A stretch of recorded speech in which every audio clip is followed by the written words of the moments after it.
बहुत काम है, उसे अरबी में बोलेंगे बुकरा फी वाजिद सुगुल।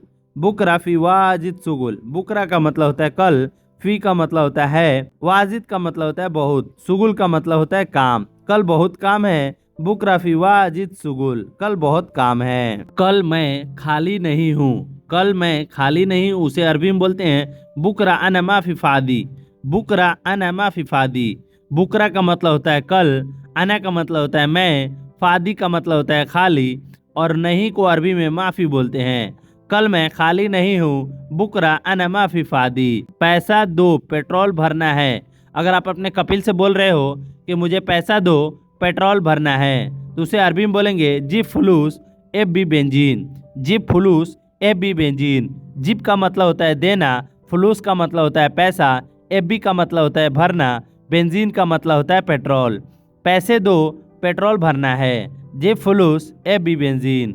गाड़ी में पेट्रोल नहीं है, उसे अरबी में बोलते हैं सैयारा बेंजीन माफ़ी। सैयारा बेंजीन माफ़ी। गाड़ी में पेट्रोल नहीं है। सैयारा का मतलब होता है गाड़ी, बेंजीन का मतलब होता है पेट्रोल, माफ़ी का मतलब होता है नहीं। गाड़ी में पेट्रोल नहीं है, सैयारा बेंजीन माफ़ी। गाड़ी में पेट्रोल नहीं है। ये सामान मिल गया, उसे अरबी में बोलते हैं हादा अगरात हसल। हादा अगरात हसल। हादा का मतलब होता है ये, अगरात का मतलब होता है सामान, हसल का मतलब होता है मिल गया। ये सामान मिल गया, हादा अगरात हसल। ये सामान नहीं मिला, उसे अरबी में बोलते हैं हादा अगरात मा हसल। हादा अगरात मा हसल, यानी ये सामान नहीं मिला। हादा का मतलब होता है ये, अगरात का मतलब होता है सामान, माए का मतलब होता है नहीं, हसल का मतलब होता है मिलना। ये सामान नहीं मिला, हादा अगरात माए हसल। दोबारा नहीं बोलूंगा, उसे अरबी में बोलेंगे मर्रतानी माफी कलाम। मर्रतानी माफी कलाम। मर्रतानी का मतलब होता है दोबारा, माफी का मतलब होता है नहीं, कलाम का मतलब होता है बोलना। मर्रतानी माफी कलाम, दोबारा नहीं बोलूंगा। तुम्हारा काम अच्छा है, उसे अरबी में बोलते हैं इन तसुगुल मिया मिया। इन तसुगुल मिया मिया, तुम्हारा काम अच्छा है। इंता का मतलब होता है तुम्हारा, सुगुल का मतलब होता है काम, मिया मिया का मतलब होता है अच्छा है।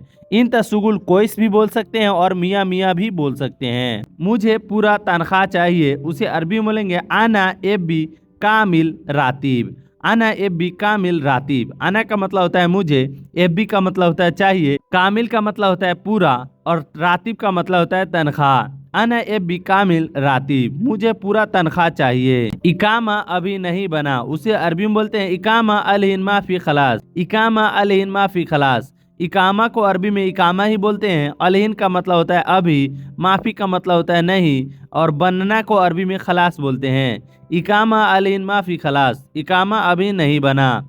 मेरा इकामा कब बनाओगे, उसे अरबी में बोलेंगे आना इकामा मी तेसवी। आना इकामा मी तेसवी। आना का मतलब होता है मेरा, इकामा का मतलब होता है इकामा, मीते का मतलब होता है कब, सवी का मतलब होता है बनाना या करना। मेरा इकामा कब बनाओगे, आना इकामा मीते सवी। मेरा इकामा कब बनाओगे। मैं नहीं आऊँगा अभी, उसे अरबी में बोलेंगे आना माईजी अलहिन। आना माईजी अलहिन। आना का मतलब होता है मैं, माईजी का मतलब होता है नहीं आऊँगा, अलहिन का मतलब होता है अभी। मैं नहीं आऊँगा अभी, आना माईजी अलहिन। मैं रास्ते में हूँ, उसे अरबी में बोलेंगे अना फी तरीक। अना फी तरीक। अना का मतलब होता है मैं, फी का मतलब होता है, और तरीक का मतलब होता है रास्ता। मैं रास्ते में हूँ, अना फी तरीक।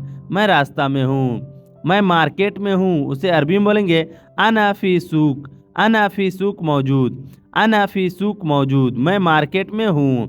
अना का मतलब होता है मैं, फी का मतलब होता है हूँ, सूक का मतलब होता है मार्केट, मौजूद का मतलब होता है मैं मार्केट में मौजूद हूँ। अना फी मौजूद, अना फी सूक मौजूद, मैं मार्केट में हूँ। यह सामान तुम्हारा है, उसे अरबी में बोलेंगे हादा अगरात फी इंता। हादा अगरात फी इंता, यह सामान तुम्हारा है। हादा का मतलब होता है यह, अगरात का मतलब होता है सामान, फी का मतलब होता है, इंता का मतलब होता है तुम्हारा। यह सामान तुम्हारा है, हादा अगरात फी इंता, यह सामान तुम्हारा है। नीचे आओ अभी, उसे अरबी में बोलते हैं ताल तहत अलहीन। ताल तहत अलहीन, नीचे आओ अभी। ताल का मतलब होता है आना, तहत का मतलब होता है नीचे, अलहीन का मतलब होता है अभी। नीचे आओ अभी, ताल तहत अलहीन।